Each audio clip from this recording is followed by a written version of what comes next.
নমস্কার, ম্যানচেস্টার থেকে আপনাদের জন্য একটা খবর নিয়ে আসা। অ্যাকচুয়ালি এই খবরটা আয়ারল্যান্ড, ইংল্যান্ড সব জায়গায় এখন বেশ আলোচিত একটা খবর।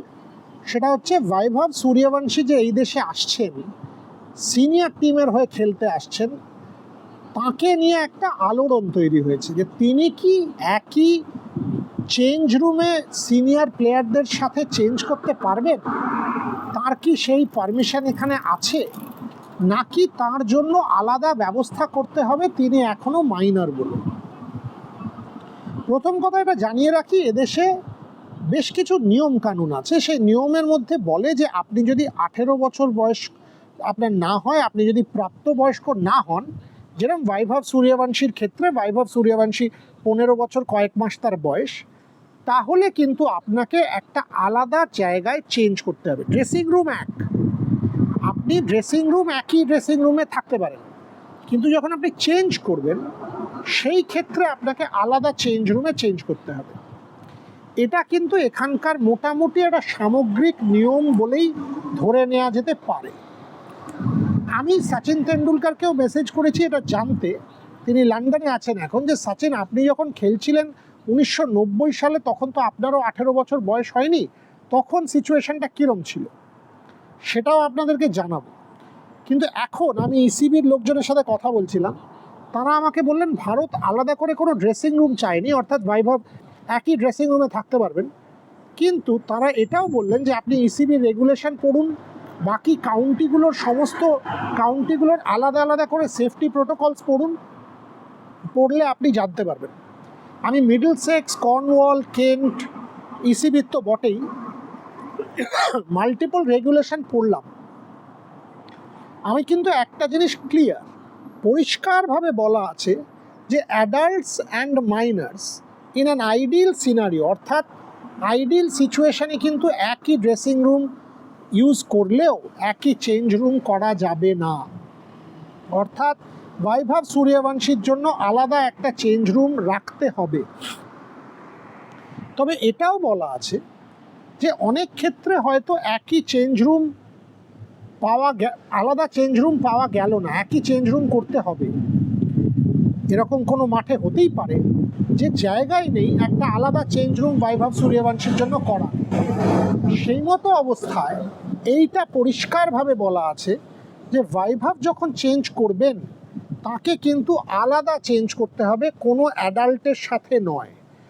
আলাদা একটা টাইমিং করে নিতে হবে এবং সেইখানে তাকে চেঞ্জ করতে হবে, কোনো অ্যাডাল্টের সাথে তিনি করতে পারবেন না। অনেকে প্রশ্ন করতেই পারেন এগুলো কেন।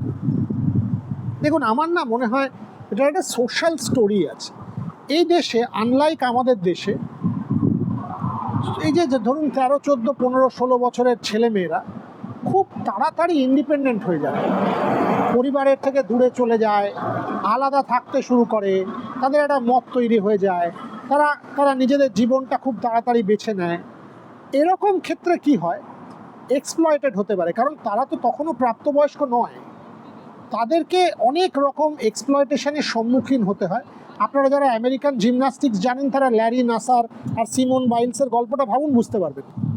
সেক্সুয়াল এক্সপ্লয়েটেশন হতে পারে, বিভিন্ন রকমভাবে আপনার কিন্তু প্রবলেম হতে পারে, যে কারণে মাল্টিপল লেয়ার্স অফ প্রোটেকশন রাখা আছে। আপনি যদি এদেশে আসেন তাহলে দেখবেন যেগুলো পাবলিক টেলিফোন বুথ, সেখানে হেল্পলাইনের নম্বর দেওয়া আছে, mental trauma helpline, sexual harassment helpline. Similarly এই যে মাইনারদের জন্য আলাদা চেঞ্জ রুম, অর্থাৎ কোচ কোনো এক্সপ্লয়েট করলো, সিনিয়র প্লেয়ার কোনো এক্সপ্লয়েট করলো, কোনো রকম বাধা বিপত্তির সম্মুখীন হতে হলো, সেগুলো থেকে তাকে বাঁচানোর একটা চেষ্টা। বৈভব সূর্যবংশীর ক্ষেত্রেও এটা হবে। আরও একটা জিনিস খুব ইন্টারেস্টিং, যেহেতু মাইনার, সেহেতু এই যে ধরুন আজকে যদি কোনো একটা সিনিয়র প্লেয়ার, এই ধরুন আমার পাশ দিয়ে এখন শ্রেয়াস আইয়ার যাচ্ছেন, আমি তাকে গিয়ে বললাম একটা ছবি তুলতেই পারে। বৈভব সূর্যবংশীর ক্ষেত্রে কিন্তু এটাও একটা ইস্যু হবে যে মাইনারের সাথে আপনি এইভাবে এদেশে গিয়ে ছবি তুলতে পারেন না। সেই জন্য বিসিসিআইয়ের এই যে পলিসিটা, যে তার বাবা মা তার সাথে আসবেন, বিসিসিআই খরচা দিচ্ছে, এটা সাধুবাদ দেওয়ার মতো। অ্যাটলিস্ট একটা প্রোটেক্টিভ কুকুন থাকছে, অ্যাটলিস্ট একটা খেয়াল রাখার মতন জিনিস থাকছে, এবং সিকিউরিটিও আমার ধারণা বৈভবের জন্য এক্সট্রা থাকবে। কারণ এই দুম করে সেলফি, দুম করে ছবি তোলা, এগুলো কিন্তু সম্ভব হবে না। তাই বৈভব এখানে আসার আগেই বেশ একটা চাঞ্চল্য তৈরি হয়ে গেছে যে কোনটা অ্যালাউড কোনটা নয়, change room yes no, dressing room কীভাবে হবে। সো আমরা আপনাদেরকে সমস্ত খবর রেড স্পোর্টস বাংলায় দিতে থাকবো, বৈভব সূর্যবংশী এবং ভারতীয় দল সংক্রান্ত।